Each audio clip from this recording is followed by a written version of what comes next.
दोस्तों, आप सभी का बहुत बहुत स्वागत है हमारे चैनल में। इस वीडियो के अंदर अभी हम लोग जीके जीएस और साइंस का प्रैक्टिस सेट देखने वाले हैं, जो कि आपके आने वाले एग्जाम्स के लिए काफ़ी इम्पोर्टेंट है।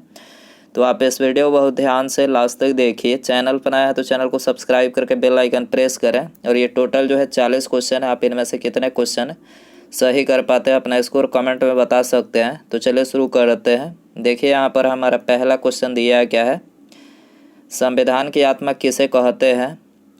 तो देखिए करेक्ट आंसर ऑप्शन ए हो जाएगा। प्रस्तावना को जो है ये संविधान की आत्मा कहा जाता है। इसके अलावा उद्देशिका यानी प्रस्तावना 13 दिसंबर 1946 को संविधान सभा में पेश किया गया और संविधान सभा ने इसको मंजूरी कब मिली? 22 जनवरी 1947 को। उद्देशिका को संविधान सभा से मंजूरी कब मिली? 22 जनवरी 1947 को। भारतीय संविधान में राज्य के नीति निर्देशक तत्वों की जो संकल्पना है किस देश के संविधान पर आधारित है? तो ये आयरलैंड के संविधान पर आधारित है।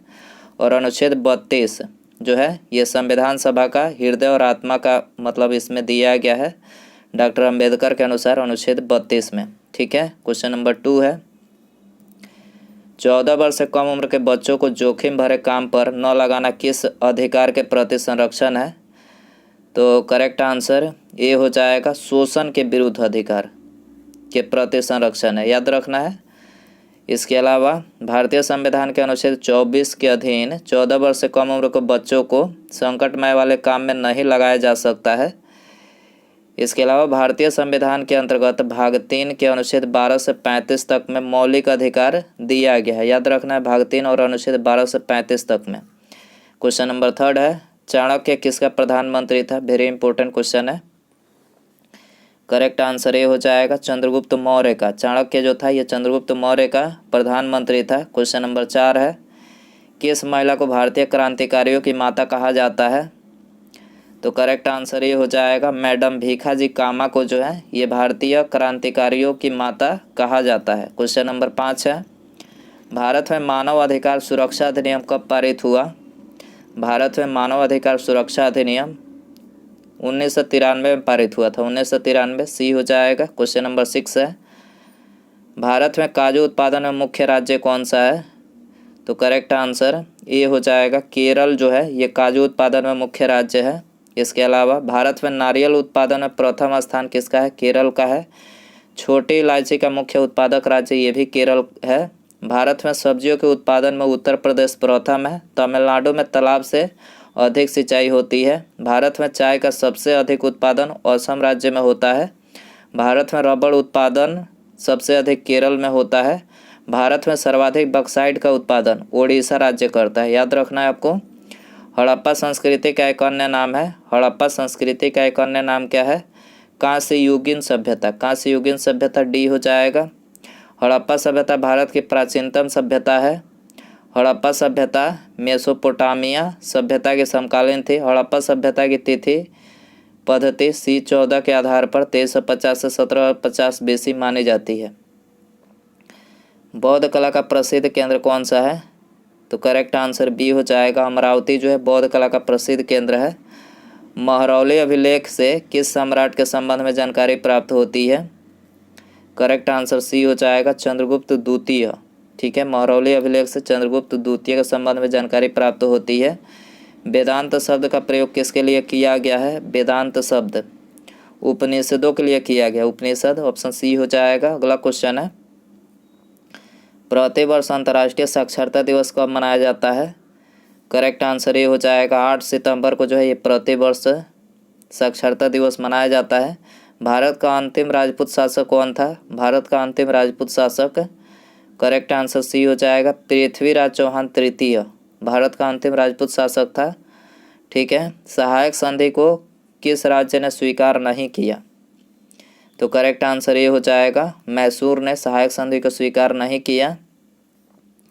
इसके अलावा सहायक संधि सर्वप्रथम 1798 ईस्वी को हैदराबाद के निजाम ने स्वीकार किया। सहायक संधि भारत में लॉर्ड ब्लेजली ने लागू किया। ठीक है, लॉर्ड ब्लेजली याद रखना है आपको। अगला क्वेश्चन है, वह कौन सी घटना थी जिसके बाद महात्मा गांधी ने ब्रिटिश सरकार के विरुद्ध अपना सर्वप्रथम असहयोग आंदोलन प्रारंभ किया? कौन सी घटना थी? तो ये थे रॉलेट कानून। ठीक है, रॉलेट कानून बी हो जाएगा। अगला क्वेश्चन है, किस भारतीय महिला के नाम पर अमेरिका में एक अंतरिक्ष यान का नाम रखा गया है? तो करेक्ट आंसर सी हो जाएगा। कल्पना चावला के नाम पर जो है अमेरिका में एक अंतरिक्ष यान का नाम रखा गया है। कल्पना चावला प्रथम भारतीय महिला जो अंतरिक्ष यात्रा की। कल्पना चावला की मृत्यु जो है कोलंबिया यान की दुर्घटना में हो गई। ठीक है, कोलंबिया यान याद रखना है। अगला क्वेश्चन है, भारतीय संविधान का सबसे बड़ा स्रोत निम्नलिखित में से कौन सा है? भारतीय संविधान का सबसे बड़ा स्रोत कौन सा है? करेक्ट आंसर ये हो जाएगा भारत शासन अधिनियम 1935। इसी अधिनियम से जो है भारतीय संविधान में सबसे ज़्यादा जो स्रोत है वो लिया गया है। ठीक है, अगला क्वेश्चन है, जलवायु परिवर्तन हाल ही में नासा के एक अध्ययन के अनुसार जलवायु परिवर्तन के कारण किस फसल में 17% की वृद्धि दर्ज की जाएगी 2030 तक? तो देखिए गेहूं फसल की जलवायु परिवर्तन के कारण नासा के एक अध्ययन के अनुसार 17% की वृद्धि जो है 2030 तक इसमें की जाएगी। बी हो जाएगा। डायमंड सिटी के नाम से किसे जाना जाता है? Diamond city, very important question. Correct answer ये हो जाएगा सूरत को डायमंड सिटी के नाम से जाना जाता है। गर्म पानी अभ्यारण्य किस राज्य में है? गर्म पानी अभ्यारण्य ये है असम राज्य में। ये हो जाएगा। अगला क्वेश्चन है, आत्मनिर्भर भारत के समर्थन में किस कंपनी ने भारत सरकार के राष्ट्रीय ग्रामीण आजीविका मिशन के लिए साझेदारी की है? तो करेक्ट आंसर सी हो जाएगा, फ्लिपकार्ट कंपनी ने किया है। आत्मनिर्भर भारत के समर्थन के लिए फ्लिपकार्ट ने भारत सरकार के ग्रामीण आजीविका मिशन के लिए जो है इन्होंने साझेदारी की है। थॉमस कप किस खेल से संबंधित है? थॉमस कप, तो करेक्ट आंसर सी हो जाएगा बैडमिंटन से। थॉमस कप बैडमिंटन से संबंधित है। होप मिशन टू मार्स किस देश का पहला मंगल मिशन है? होप मिशन टू मार्स किस देश का पहला मंगल मिशन है? करेक्ट आंसर डी हो जाएगा, चाइना का है। चाइना, डी हो जाएगा। विश्व का सर्वाधिक घनी आबादी वाला प्रदेश है? करेक्ट आंसर ये हो जाएगा दक्षिण पूर्वी एशिया जो है ये विश्व का सर्वाधिक घनी आबादी वाला प्रदेश है। भारतीय वन सर्वेक्षण फॉरेस्ट सर्वे ऑफ इंडिया का मुख्यालय कहाँ है? तो देखिए इसका मुख्यालय जो है देहरादून में है। देहरादून सी हो जाएगा। जब पवन पृथ्वी के घूर्णन के कारण अपनी दिशा बदल लेती है तो निम्नलिखित में से इसे किस नाम से पुकारते हैं? तो देखिए इसको जो है भूविपेक्षी पवन के नाम से पुकारते हैं। अगला क्वेश्चन है, भूमध्य रेखा पर 1 डिग्री की अक्षांश की दूरी होती है। भूमध्य रेखा पर 1 डिग्री अक्षांश की दूरी होती है 111 किलोमीटर होती है। ठीक है, 111 किलोमीटर सी हो जाएगा। विषुवतीय रेखा पर दो देशांतर के बीच की अधिकतम दूरी 111.32 किलोमीटर होता है। विषुवत वृत्त को लेकर अक्षांश समानांतर की कुल संख्या 179 होती है। एक देशांतर के बीच का समय अंतराल 4 मिनट होता है, याद रखना है। विश्व बैंक जिसे अंतर्राष्ट्रीय पुनर्निर्माण तथा विकास बैंक भी कहते हैं उसका मुख्यालय है। तो देखिए इसका जो मुख्यालय है वो है वाशिंगटन डीसी में। ठीक है, डी हो जाएगा। अगला क्वेश्चन है, इसके अलावा विश्व बैंक की बात करें तो देखिए इसकी स्थापना 27 दिसंबर 1945 को हुआ था। विश्व बैंक विश्व स्तर पर संतुलित विकास पर बल देती है और गरीब देशों को आर्थिक सहयोग देता है।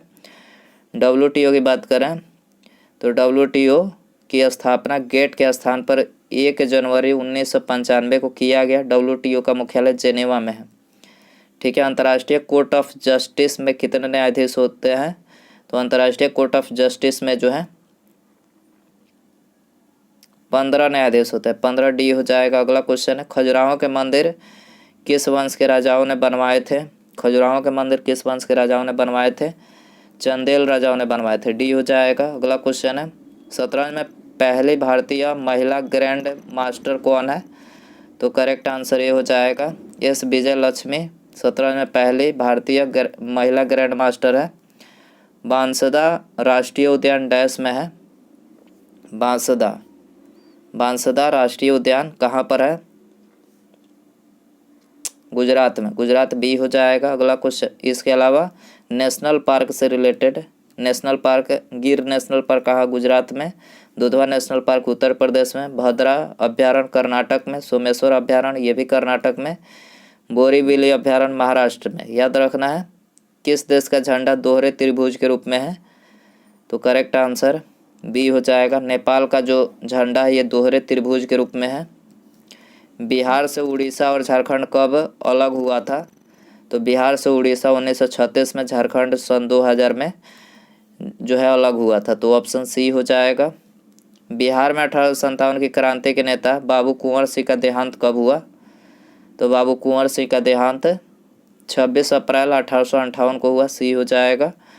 यदि चंद्रमा में बम विस्फोट हो तो उसकी आवाज़ पृथ्वी पर कितने समय बाद सुनाई देगी? तो देखिए, उसकी आवाज़ पृथ्वी पर सुनाई नहीं देगी। ठीक है, चूँकि चंद्रमा पर कोई वायुमंडल नहीं है, इसलिए हम वहाँ की आवाज़ को नहीं सुन सकते हैं। चंद्रमा का अपना कोई प्रकाश नहीं है, वह सूर्य के प्रकाश से चमकता है। चंद्रमा पृथ्वी का एकमात्र प्राकृतिक उपग्रह है। चंद्रमा पर किसी वस्तु का वजन पृथ्वी के उसके वजन के 1/6 भाग होगा। ठीक है। विषुवत रेखा पर दिन कितने घंटे का होता है? तो देखिए, विषुवत रेखा पर जो दिन होता है 12 घंटे का। ठीक है, 12 घंटे का होता है। विषुवत प्रदेश पर जैव विविधता अधिक पाई जाती है। विषुवत रेखा पर सूर्य की किरणें सीधी पड़ती है। विषुवत रेखा पर दिन और रात की अवधि बराबर होती है। विषुवत प्रदेश पर अधिक तापमान और अधिक वर्षा होती है। ठीक है।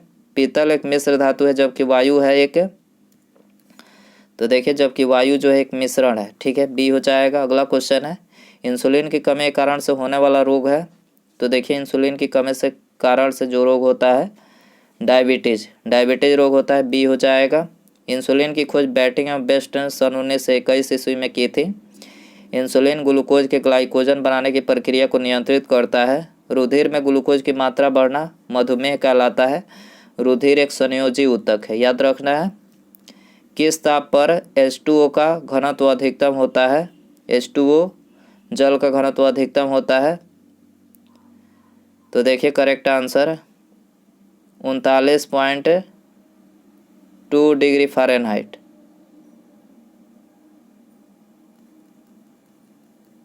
बी हो जाएगा। किस ताप पर H2O का घनत्व अधिकतम होता है? 39.2 डिग्री फ़ारेनहाइट पर। अगला क्वेश्चन है, निम्नांकित में से कौन स्तनधारी नहीं है? तो करेक्ट आंसर डी हो जाएगा। मगरमच्छ जो स्तनधारी नहीं है। सामान्यतः जो प्राणी अपने बच्चे को जन्म देता है और दूध पिलाता है उसे स्तनधारी कहा जाता है। ठीक है। अगला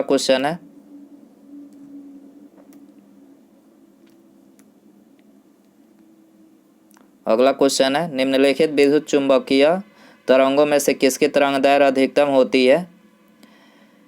निम्नलिखित विद्युत चुंबकीय तरंगों में से किसकी तरंगदैर्घ्य अधिकतम होती है?